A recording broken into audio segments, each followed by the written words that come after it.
This is video file number 4 for Caroline Lyons. So just briefly talk about the heating system. So there's an oil-fired heating system, and the kerosene tank is here in the rear garden, basically adjacent the fuel shed, and the garage is here. Now the boiler is in the garage, and the boiler is let's say it's not brand new, so it's a good few years old. I took the cover off just so that you could have a look at it there, and the specifications for the boiler, they were written on a plaque beside the boiler. Those are the specifications for the boiler. They also have a gas cylinder here. They have a butane cylinder for the gas hob. Now the immersion, so the immersion here is in the utility room. You can see they've got a lagging jacket on it. Now most people nowadays will replace the hot water cylinder, the lagging jacket on it, they'll replace it with a factory insulated cylinder. They're much better performance, and they're just they're much tidier, and they're a good investment. So the timer for the central heating is here. This is it in yellow, and shown by the yellow arrow. And then this switch down here, that's basically for the electrical heating element inside the immersion. If you want to get hot water, that's what that's for. Now the timer is not functioning correctly, or it's broken. This timer here, there's normally little sections here where you can kind of set it to turn on at certain times and turn off at certain times. I think the vendor was telling me all those things are broken or missing, but this doesn't work. So he can only turn on and off the central heating from the on-off switch here. He can't actually set the timer. So you would need to commission an electrician to come in and just replace this timer here if you wanted to be able to set the heating on a timer. Now this is the living room here. The open fire, it's been replaced with a stove, and you can see, well, you can't really see it from this photograph, but this here is brick. That's a brick facade was added here. Basically, I suppose, well, there were two reasons why they added a brick facade. Number one was, I suppose, they wanted to there was probably, quite a larger mantelpiece, and when they took it all out, it was a bit of a mess, so they needed to tidy it up. They decided to put a brick facade on it. And the other thing was, the vendor was telling me there was a vertical crack in the chimney. And just basically, chimneys don't last as long as the rest of the dwelling, because they're, if you're using the fire every day, the chimney will deteriorate quicker. And basically it had deteriorated quicker, and a crack formed. They repaired the crack. According to the vendor, they had the crack repaired. They may have rebuilt a section of the chimney, and then they put this brick in front of it.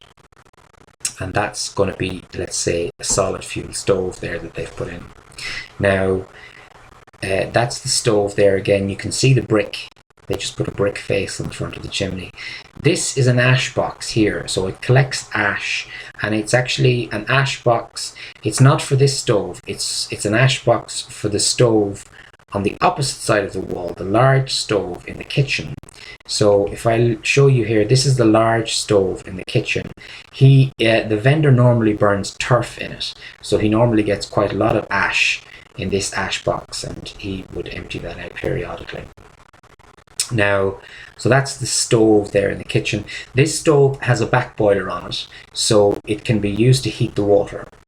Now, the one thing I did notice here is normally what you have when you have a stove like this, it's normally quite hot. You normally have a space all the way around a stove, because the stove can get quite hot. You don't normally have units built up tight to a stove like this, and it looks like a fire hazard to me. So what I would do, I would contact the manufacturers of this stove just to show them what's these units that have been done here, just to to get some advice on how to deal with this, whether they would recommend taking this out, or whether they consider it an issue. But I didn't like it when I saw it.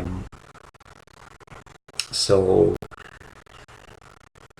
let me see now if I continue on here. So the kitchen is quite old. Many of the kitchen, when I say the kitchen, I mean the kitchen units, they look like almost original. You know, some of the hinges are gone, some of the doors are they're not opening, closing as smoothly as they were. The stairs, I did notice the stairs is quite narrow. It's 650 millimeters narrow. I'm sure you noticed it yourselves when you look into the building. It doesn't strictly comply with the building regulations. But I think, you know, as part of the retention permission, they would have applied for retention with the stairs, showing the stairs that narrow, and they did actually receive retention permission. So, you know, I don't think there's going to be any problem with the fact that the stairs are narrow. So I'll briefly talk about the septic system. So as I was saying, when the current owner purchased the property, which was back in 2013, he was a little bit worried that the house had been converted from a single story to a dormer without any upgrading being done in the septic tank. So as part of the sale, he insisted that they put in a mechanical effluent treatment unit, and they have a tri-cell mechanical effluent treatment unit in here. So that's your this is basically in the field adjacent to the house. That's the treatment unit there. They've also revised that lid there. I presume that's from the old septic tank. I'm not sure. I didn't open the lids to have a look at it. There's lots of inspection chambers. There's one here, there's one here, one here, and one here. And there's an extensive network of percolation pipes that have been put in. So they have put in a percolation area. So they've spent quite a bit of money to upgrade the system here. Everything seems to be working fine. I mean, I can only do a limited inspection on septic tank systems, but you know, mostly what you're going around looking for is making sure that there's no ponding, that you've noticed, that there's no effluent on the surface, that there's no foul smells, and everything, you know, appears to be fine.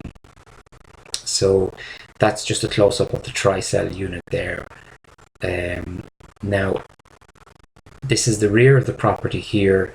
That's the bathroom there. So just at the bathroom, there is an access chamber here, which I was able to take off and just to inspect, just to make sure that everything is working correctly, that there's no blockages, that everything seems to be flowing up. So I did, I tested all of the taps, sink taps, bath taps, the showers.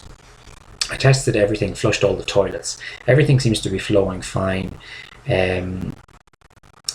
You know, it doesn't look very tidy here, but everything is flowing okay. Everything's getting away. The toilet, you know, the pipework for the toilet, which is the most important one because it contains solids and toilet papers, that's flowing smooth. So there's no problem there. The one thing you notice from this picture is the 50 millimeter pipe here coming from, I'm not sure whether that's probably coming from the sink. There should be a kind of a 90-degree bend on this to bring it straight down into the gully. There isn't. So it's spreading all over the footpath, which, you know, in frosty weather, that'll be a trip hazard. It's also not good to be putting moisture down here all the time. I'd replace that pipe. I'd get somebody in to just, you know, put a 90-degree bend and direct it down into the gutter. But in general, everything with drainage, there were no problems with drainage, apart from, you know, there were a number of, you know, minor issues inside, but externally the drainage looks fine. The access lid is slightly rusted. You can see there's a hole there in the lid, so that needs to be replaced. Okay, I'll stop this video here and I'll continue on with video number 5.